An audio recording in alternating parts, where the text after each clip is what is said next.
राहुल गांधी जी को सूरत की एक कोर्ट ने डिफेमेशन के मामले में 2 साल की सजा दी है। कांग्रेस पार्टी, बाकी लोग बहुत कुछ कह रहे हैं, लेकिन यह नहीं कह रहे कि राहुल गांधी ने कहा क्या। यह शिकायत इस बात पर थी कि उन्होंने 2019 के चुनाव की रैली में कर्नाटका में कहा था, कर्नाटका में, how come all the thieves have Modi as the common surname. सारे चोरों का सरनेम मोदी क्यों होता है? इसका मतलब क्या है? मतलब सरनेम नहीं, कहीं की मोदी जाति होती है। मोदी लोग स्पोर्ट्समैन होते हैं, पॉलिटिकल लीडर्स होते हैं, बड़े बड़े डॉक्टर्स होते हैं, प्रोफेशनल्स होते हैं, बिजनेसमैन होते हैं, और आपने ये कह दिया तो आपके खिलाफ कार्रवाई नहीं होगी क्या? क्यों नहीं होनी चाहिए? अगर आप एक पूरे सरनेम को इस तरह से इंसल्ट करेंगे कि जिसका सरनेम मोदी हुआ वो चोर होता है, तो बिल्कुल डिफेमेटरी है ना। और बाकायदे सुनवाई हुई, उनको अपना पक्ष रखने का अवसर मिला, उनके वकीलों ने बहस की, प्रोसिक्यूशन के विटनेसेस आए, जो कानून की प्रक्रिया है उसके अनुसार यह निर्णय हुआ। जहां तक मेरी जानकारी है, बिहार भाजपा के नेता सुशील मोदी ने भी पटना में एक केस कर रखा है, और वहां भी राहुल गांधी बेल पर है, और जल्दी वो सुशील मोदी के साइड का एविडेंस पूरा हो गया, उन लोगों का एविडेंस शुरू होगा इनका। लेकिन आज कुछ बड़े सवाल मुझे करने हैं। मैं देख रहा था कि राहुल गांधी ने कहा कि मैं सत्य और अहिंसा में विश्वास करता हूं।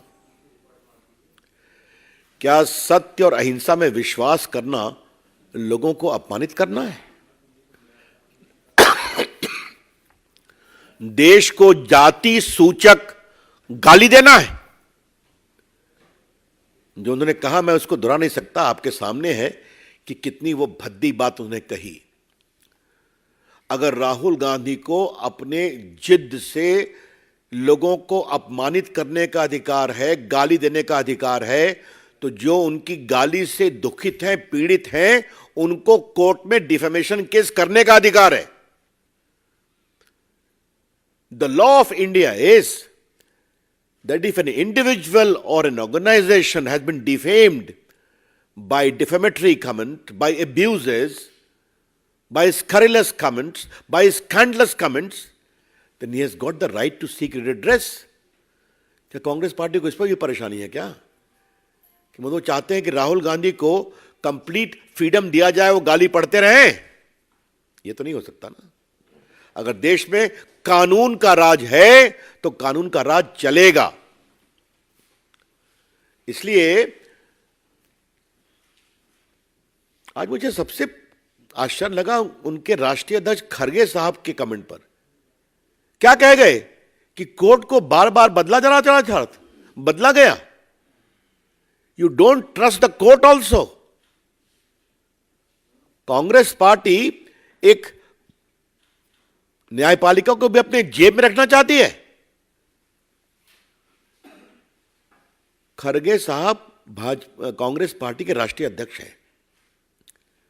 He must make responsible comments. क्या कहना चाहते हैं कि बार बार जज को बदला गया? It is a serious issue of contempt also.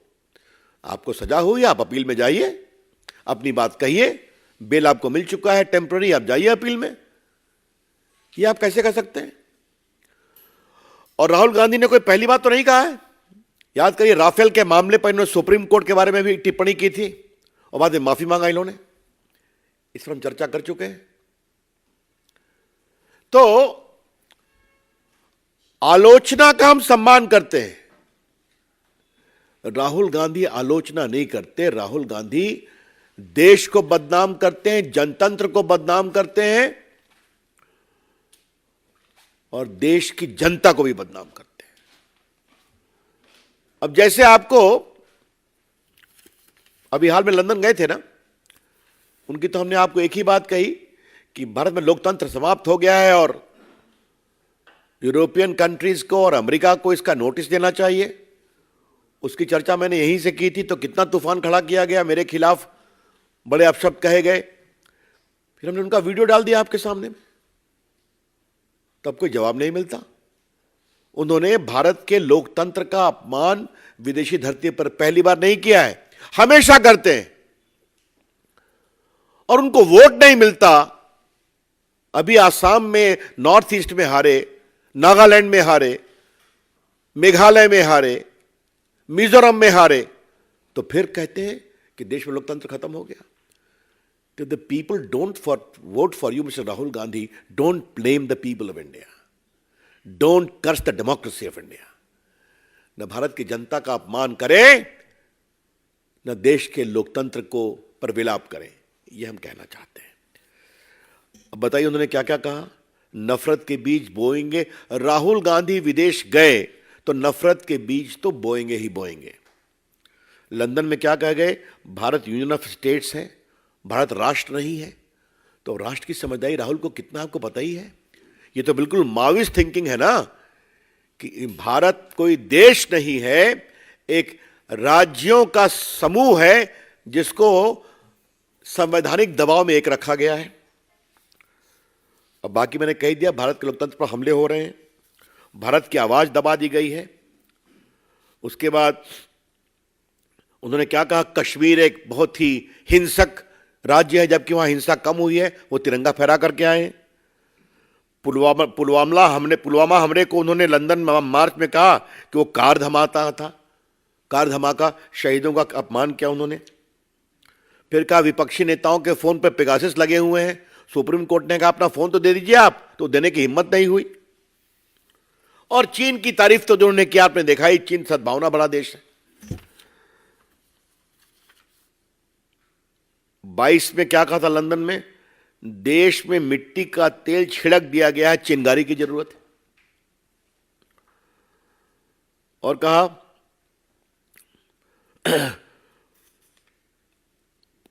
मतलब क्या क्या मैं बोल के भारतीय विदेश सेवा की आलोचना उन्होंने किया। और क्या कहा, 2021 में सद्दाम हुसैन और मोहम्मद गद्दाफी भी चुनाव जीतते थे। तो राहुल गांधी वही तरीका अपना ले अगर उनको यही परेशानी है तब। और जहां तक गाली पढ़ने का सवाल है, तो आज तो हमारे पास पूरा रिकॉर्ड रखा हुआ है उनका उनके पार्टी के नेताओं का। मैं बदूनी से कहूंगा इसको रिलीज कर दें आप लोग के लिए। क्या क्या कहा, अभी जो उनके राजस्थान के प्रभारी सुखविंदर रंधावा हैं, उन्होंने पीएम मोदी पर क्या कहा कि उनको खत्म करने की बात कही। जयराम रमेश तो पीएम की तुलना हिटलर स्टालिन से करते ही रहते हैं। शायद कांग्रेस पार्टी के गुणी कम्युनिकेशन इंचार्ज को हिटलर स्टालिन से बहुत प्रेम है, हा? और सुरजेवाला साहब ने कहा मोदी तेरी कब्र खुदेगी। पवन खेड़ा जी ने उनके पिता का अपमान किया। और किसने किसने क्या कहा, मैं तब सारा कुछ मेरे पास है। कुछ तो इतने शर्मनाक हैं कि मैं उसको रिपीट नहीं कर सकता, क्षमा करिएगा। तो आप फ्री गाली पढ़ेंगे, आप देश की सेना का अपमान करेंगे, आप देश के शहीदों की शहादत का मजाक बनाएंगे, आप भारत के राष्ट्रभक्ति राष्ट्र शक्ति का अपमान करेंगे, आप देश की जनता के वोट का अपमान करेंगे, आप देश की जनता के जनमत का अपमान करेंगे और कहेंगे हम सत्य और अहिंसा के पुजारी हैं। ऐसा कैसे चलेगा। याद है ना, राहुल गांधी ने एक ऑर्डिनेंस फाड़ा था, याद है कि नहीं, आप लोग भूल गए ना, सबके आपके सामने फाड़ा था। It is nonsense. तो जो ऑर्डिनेंस मनमोहन सिंह की सरकार ने कैबिनेट में पास किया, उसको उन्होंने फाड़कर फेंक दिया था। तो देश को कमजोर करना, देश को बदनाम करना और नरेंद्र मोदी के खिलाफ और भाजपा के खिलाफ भद्दी से भद्दी गाली समान आरोप लगाना राहुल गांधी की फितरत हो गई है। इसलिए मैंने सब विस्तार से कहा। लेकिन अब ये हाइट हो रहा है कि अब वो न्यायपालिका पर भी टिप्पणी कांग्रेस कर रही है। राहुल गांधी जी, अगर आप गाली पढ़ेंगे तो कानून तो काम करेगा ना, कि वो भी नहीं करेगा। आप आलोचना करिए, लेकिन क्या सारे मोदी चोर हैं? This is clearly defamatory. तो आपको कानून का रास्ता दिया गया, आप वहां पेश हुए, आपने सफाई दी, आपकी सफाई कोर्ट को कन्विंस नहीं हो सकी, और अगर इस तरह से बोलेंगे तो और समस्या में पड़ेंगे आप। तो आरएसएस के बारे में कितने कितने बातें बोलते रहते हैं, आपको मालूम ही है। मैं अपने मीडिया सेल को कहूंगा कि एक बार जरा काउंटिंग कराया जाए कि राहुल गांधी के खिलाफ कितना डिफेमेशन केस चल रहा है देश भर में। आप लोग भी देखते हैं, जाके उनको बेल लेना पड़ता है। तो राहुल गांधी जी, लोकतंत्र लोक लाज से चलता है। Rahul Gandhi ji, democracy ultimately is run by certain probity and propriety with regard to fair play. Now, the most important element of that is you please respect the popular verdict. अब आपको वोट नहीं मिलता तो देश का लोकतंत्र गड़बड़ है, देश के नेताओं पर आरोप लगाओ, भद्दी भद्दी गालियां पढ़ो, देश का विदेश में जाके अपमान करो, ऐसा नहीं होता ना। और अगर कांग्रेसी समझते हैं कि दरबार संस्कृति में राहुल गांधी के पीछे खड़े होकर वो देश के लोकतंत्र और देश की कानून व्यवस्था को मजबूत कर रहे हैं, तो मेरे ख्याल में वो दिवा स्वप्न देख रहे हैं। और अगर वो ये समझते हैं कि न्यायपालिका पर आरोप लगाकर, दबाव दे करके वो अपने पक्ष में कार्रवाई कराएंगे, तो वो और भी गलतफहमी में है। अब आज का भारत 75 ईयर्स ओल्ड है। अंतिम बात मुझे कहनी है और फिर मैं आपके प्रश्न लूंगा। बार बार ये भारत और विदेश में कहते हैं कि भारत में इंस्टीट्यूशंस कॉम्प्रोमाइज हो रहा है, कहते हैं ना। आज आप देख लीजिए कि उनके राष्ट्रीय अध्यक्ष ने न्यायपालिका के बारे में क्या कहा। मैं फिर रिपीट कर रहा हूं, आज के निर्णय के बाद उनके राष्ट्रीय अध्यक्ष ने देश की न्यायपालिका के बारे में क्या कहा। राहुल गांधी तो राफेल पर सुप्रीम कोर्ट के बारे में बोल ही चुके हैं। तो आपके पक्ष में फैसला आए तो न्यायपालिका ठीक है, लोकतंत्र में आपको वोट मिल जाए तो लोकतंत्र ठीक है, अखबार आपके पक्ष में लिखे तो अखबार ठीक है, लेकिन आपके खिलाफ कुछ नहीं होना चाहिए। यह है उनका लोकतंत्र और यह है उनका कानून के न्याय, कानून के राज का सम्मान। हम इसकी बहुत भर्त्सना करते हैं। As far as Ravishankar Prasad is concern, he is not a legal adviser of mister Rahul Gandhi. I think there are many eminent lawyers in his company. Mister Baluni, वो उनको एडवाइस करेंगे। देखिए, ऐसा है, section 8 of the representation of people act में इस बात का प्रावधान है कि अगर आपको 2 साल की सजा होती है तो उसमें कार्रवाई का प्रावधान है।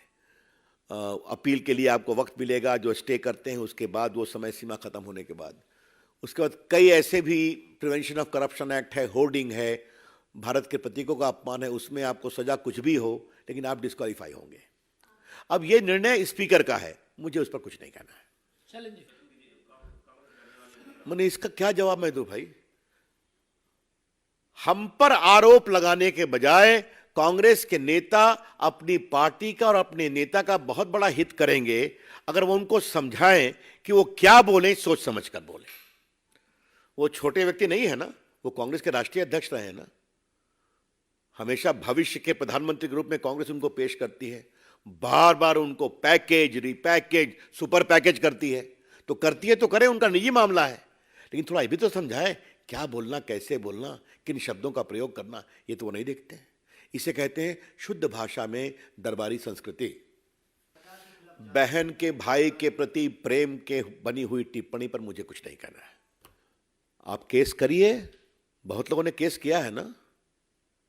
अब क्या बात करती हैं? बहुत से लोगों को तो सुप्रीम कोर्ट लड़ाई लड़नी पड़ी, हिंदुत्व की लड़ाई, आपको मालूम है ना। 95 में सुप्रीम कोर्ट का जजमेंट आया था कि नहीं आया था? दर्जनों जजमेंट है सुप्रीम कोर्ट के। तो आप बात करते हैं, बहुत से लोगों ने तो सुप्रीम कोर्ट तक चेज किया था। एक तो बहुत बड़े वकील नेता ने दिल्ली हाई कोर्ट में केस किया था कि भाजपा को बैन कर देना चाहिए। क्या बात करती हैं आप? जब आप बोलेंगे केस होगा तो आपको डिफेमेशन में अपना डिफेंस देना पड़ेगा। डिफेंस हुआ, स्वीकार नहीं हुआ, आपको सजा मिली। I have made a general observations. मैंने आपके सामने आज बहुत कुछ सब है, इसलिए मैंने उनका कमेंट आपने भी देखा होगा, मैं उसको रिपीट नहीं करूंगा कि बार बार जज बदले गए। उनका पब्लिक कमेंट है, you know it very well. What do you mean by this? That means judiciary was thought to be picked up. Very unfair, grossly unfair. And coming from the head of the Congress is astounding to say the least. मेरा सिर्फ कहना यह है, अपना CR ठीक करने के लिए अशोक गहलोत को जो बोलना हो बोले, ठीक है, लेकिन जहां तक करने का सवाल है तो जरा उनकी याददाश्त को मैं ठीक करा दूं। डिप्टी प्राइम मिनिस्टर होते हुए भी अडवाणी जी कोर्ट में पेश हुए कि नहीं? बाबरी के मामले में ट्रायल चला कि नहीं चला? भाजपा के बाकी नेता ने ट्रायल फेस किया कि नहीं किया? मैं कुछ वकील रहा हूं मामलों में, मैं जानता हूं। तो थोड़ा मिस्टर अशोक जी होमवर्क करना सीखिए। और आपकी तरह जैसे केस विड्रॉ होता है, एनडीए सरकार ने केस विड्रॉ नहीं किया, अटल जी प्राइम मिनिस्टर थे। हाँ, और अंत में न्याय प्रक्रिया चमक कर निकले अडवाणी जी, बाकी लोग। और तो छोड़िए, हमारे नेता प्रधानमंत्री नरेंद्र मोदी जी को अशोक गहलोत, आपकी सरकार ने, मनमोहन सिंह ने कितना प्रताड़ित किया मुख्यमंत्री के रूप में। सुप्रीम कोर्ट में कितनी बार मामला गया, हाई कोर्ट में गया। अच्छा, अभी हमने देश का अपमान की बात कहां कहा है? उन्हें जो लंदन में कहा, मैं आपको सुना चुका हूं ना, आप भी देख चुके हैं ना। Indian democracy is becoming a nuts, and America and European union is oblivious to this decline of democracy. इन उनके शब्द थे, तो उन्हीं के शब्द को तो कोट कर रहा हूं ना। केजरीवाल जी आजकल काफी समस्या में है, तो काफी जगह उतरते रहते हैं, छोड़ दीजिए उसको। That's all, thank you.